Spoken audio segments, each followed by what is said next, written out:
Make sure y'all stay on point with the Puncher's Point.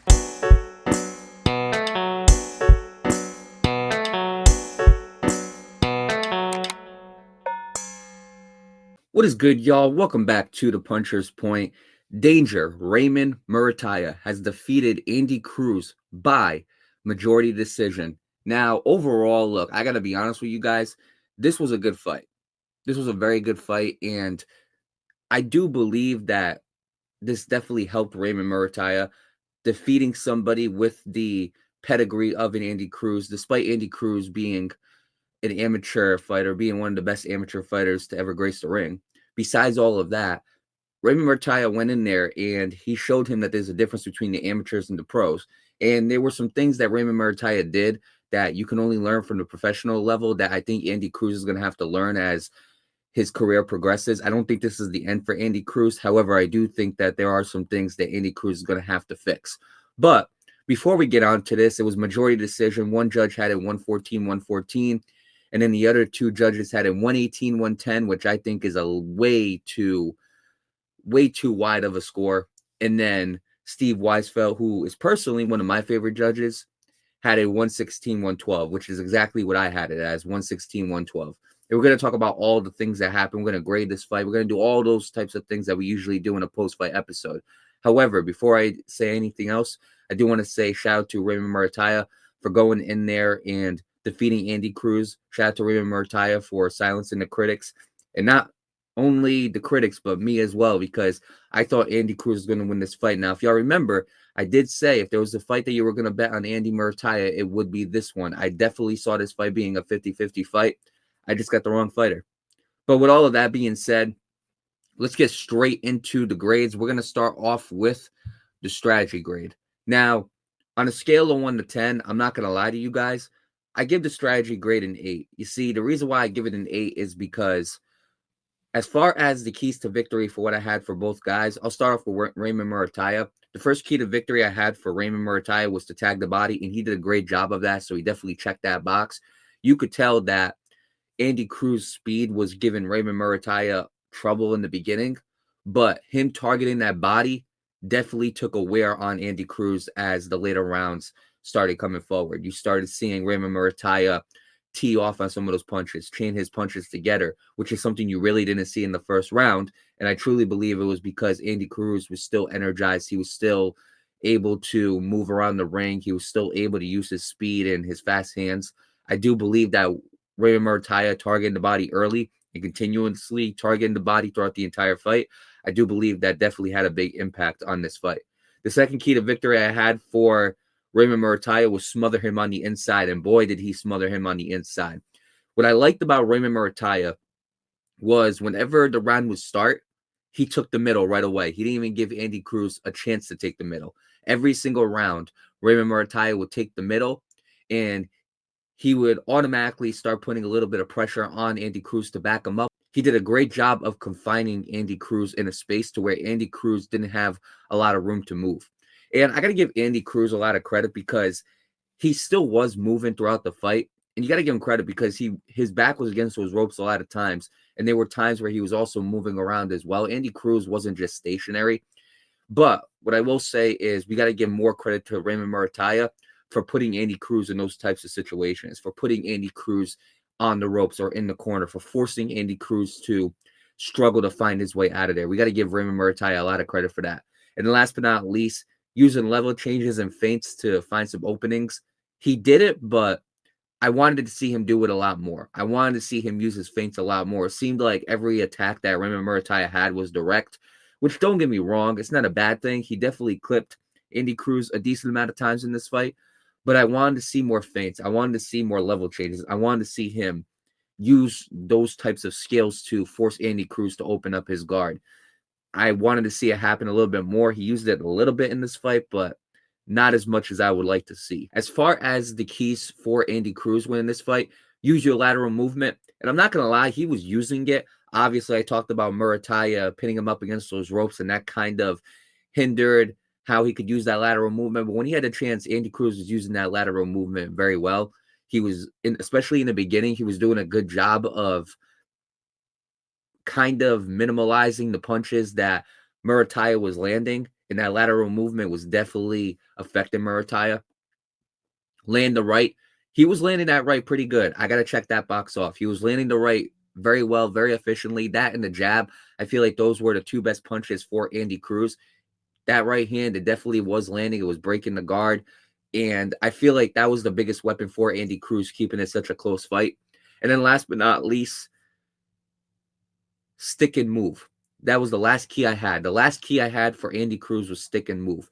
And I don't feel like he was moving as much as I wanted him to move. You see, a lot of the times in this fight, that would be the biggest reason why Andy Cruz would lose this fight, is because he wasn't moving at the pace that he usually moves. And I feel like when it comes to Raymond Muratalla, I feel like you have to use that type of movement. You have to take the middle, and Andy Cruz wasn't doing that.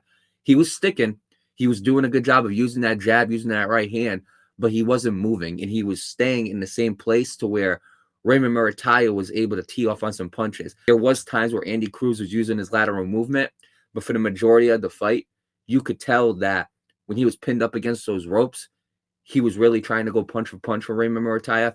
And I don't have a problem with that. But like I said it in the preview and the prediction episode.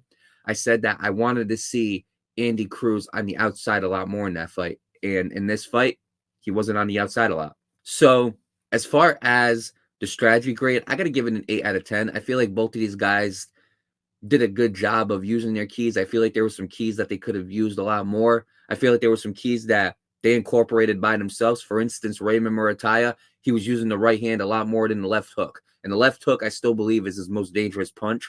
And shout out to Sergio Mora, because he was saying it on the commentary.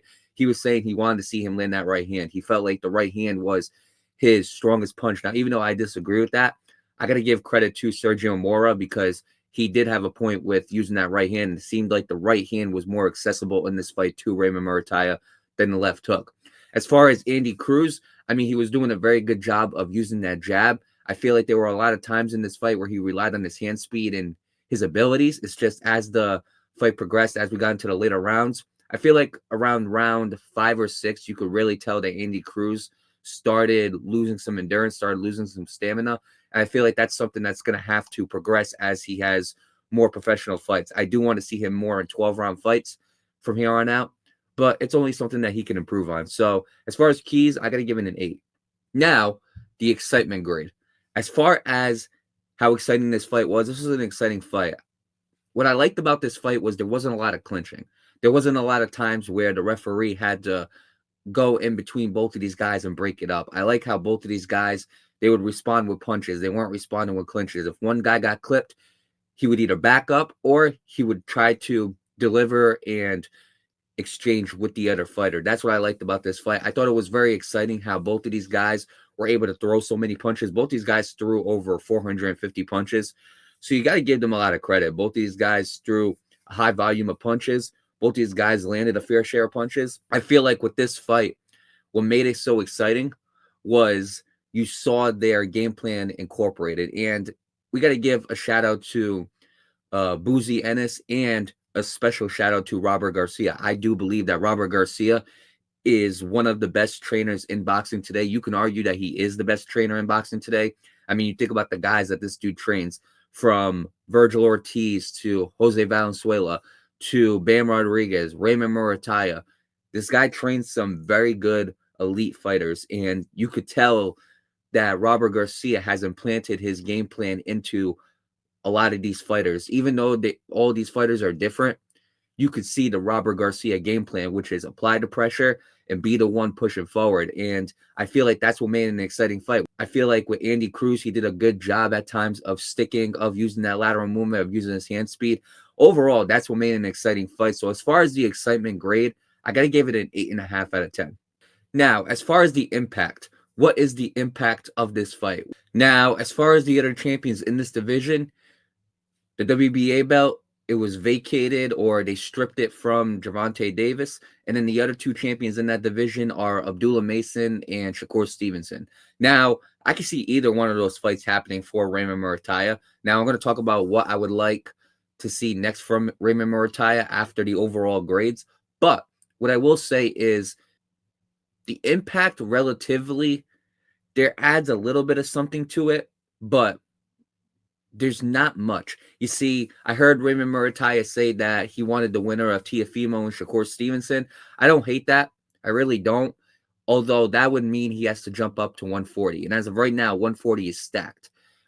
As far as the impact, he could do that, but there's not really a fight set up in place for Raymond Muratalla yet. He defeated Andy Cruz. Even though Andy Cruz is a decorated amateur fighter, it's only his 7th professional fight. And I do think that this proves that Raymond Muratalla is definitely a threat. He's definitely, a danger. See what I did there, because his nickname's Danger. He's definitely a danger in the 135-pound division for sure. But I don't think it really sets up too much. But I'm going to give the impact an 8. And the reason why I say that is because he did prove that he can go in there with Andy Cruz, somebody like Andy Cruz. He did go in there and he proved that he's not just hyped, that this guy actually is a good boxer. And I do believe that this definitely helps his stock to get a better fight. And I do believe he's going to get a better fight. It's just as of right now, there's really not anything in line for him. He's going to have to wait for the winner of Teofimo and Shakur Stevenson. He's going to have to wait to see what happens or what the winner of that fight decides to do. For example, Shakur Stevenson said if he wins, if he can't get another big fight at 140, he's going to drop down to 135. If he does that, I truly believe that Shakur and Muratalla is going to be the next fight. However, again, if Shakur loses, then Muratalla is going to have to jump up to 140 and fight Teofimo Lopez. So there's a lot of options on the table, which is why I give the impact an 8. But at the same time, there's nothing set in stone. And then last but not least, stakes. As far as the stakes, you had the IBF championship on the line. Both these guys were undefeated. It was Matchroom versus Top Rank. Overall stakes, I got to give it an 8. You had the belt on the line. 2 guys are undefeated. And even though this wasn't a big venue, even though there wasn't really a lot of hype to it, I do believe that the stakes for this fight was an 8 because both these guys had something to prove. Andy Cruz, you could tell that they've been trying to chase this fight with Keyshawn Davis and Andy Cruz. Same thing with Keyshawn Davis. You could tell that this was a fight that a lot of people wanted to see because of the amateur background that Keyshawn and Andy had. As far as Raymond Muratalla, a lot of people are overlooking Raymond Muratalla. I mean, on Reddit, I was getting comments saying Raymond Muratalla, he's not that good. And, there might be people who still believe that. But I do believe that he definitely proved that he can go in there with somebody like a skill set of an Andy Cruz, somebody who's got fast hands, somebody who has the pedigree that he has. And he can go in there and he can do what he does best and establish his game plan against that type of fighter. I do believe he's proved at least something. And in my opinion, I think Raymond Muratalla, I think he is definitely a top 2, top 3 lightweight in this division. I know there's only 3 champions right now in the lightweight division, but number 1, I'd give it to Shakur. And then I could honestly argue that Raymond Muratalla is right below him. Some people might think Abdullah Mason. Obviously, that's a different debate for a different time. But I do think that Raymond Muratalla, on the line, he had to prove that he was that guy, that he can go in there against somebody who, let's be real, physically might have better skills than him. He can go in there and he can handle business. And I think that Raymond Muratalla, with the stakes that were on the line, the IBF championship, the undefeated record, and I heard on the commentary that this really wasn't Muratalla's first option as far as who he wanted to fight, but the IBF made the mandatory Andy Cruz. He stepped in there with his mandatory to defend his belt, and he defended it successfully. Now, I'm hoping that Raymond Muratalla, I'm hoping that he goes in there and he gets the fights. He gets some of the bigger fights that he's been asking for. I do think that there's definitely room to improve for Raymond Muratalla. But regardless, as far as the stakes, I got to give it an 8 because he definitely had that belt on the line, the undefeated streak, all those types of things. So I do believe that this was an important fight for him to win. And as far as the overall grade, when you add up all the scores and you get the average for this fight is an 8.13. This is officially the number 1 fight of 2026 of season 7, surpassing Dalton Smith and Sabril Matias. So overall, 8.13 is where it stands. I do believe that's a fair grade. I do think that it is definitely around that 8 range.